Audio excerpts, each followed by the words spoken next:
రే auto డబ్బులైనా ఇవ్వరా, నేను వెళ్ళిపోతాను రా, ప్లీజ్ రా రే.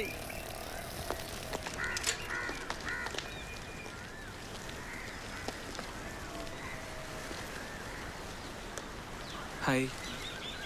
హాయ్. ఎక్స్పెక్ట్ చేసా. వీడి వెయిటింగ్ కోసం నేను టైం పాస్ బటాని. ఇదిగో చూడు, ఇంతకు ముందు ఎప్పుడు నేను ఎవరితో ఇలా నిలబడి మాట్లాడింది లేదు. అయ్యో, నేను డైలీ ఒక అమ్మాయితో ఇలా చెట్టు కింద నుంచి మాట్లాడే వస్తున్నా.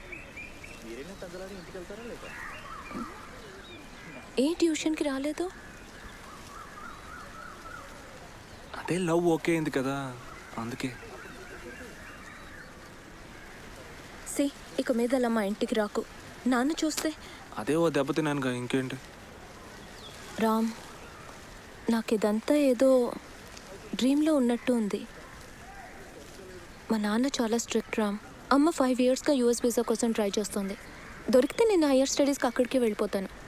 ఆ తర్వాత నన్ను మోసం చేసావు, డిచ్ చేసావు అనకూడదు. నన్ను తిడుతూ కవితలు రాయకు, శాపనార్థాలు పెట్టకే.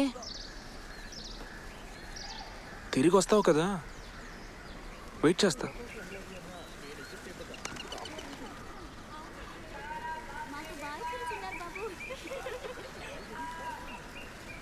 సరే, నేను వెళ్తాను. అంతేనా? మరి ఒక ఐ లవ్ యూ కూడా చెప్పవా? చెప్పాలనిపించినప్పుడు నేనే చెప్తాను. అంటే ఇప్పుడు అనిపించట్లేదా? సరే, ఓకే.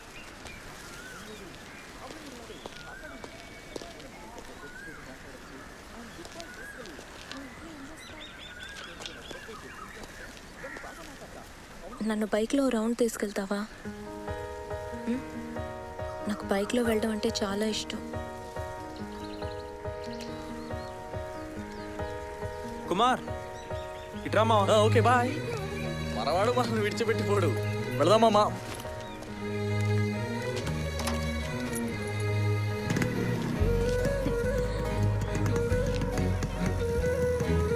ఇలాగ తీసుకెళ్ళి ఎలా వచ్చేసే? అలాగే వెళ్ళిపోండి, నా సీట్ అది.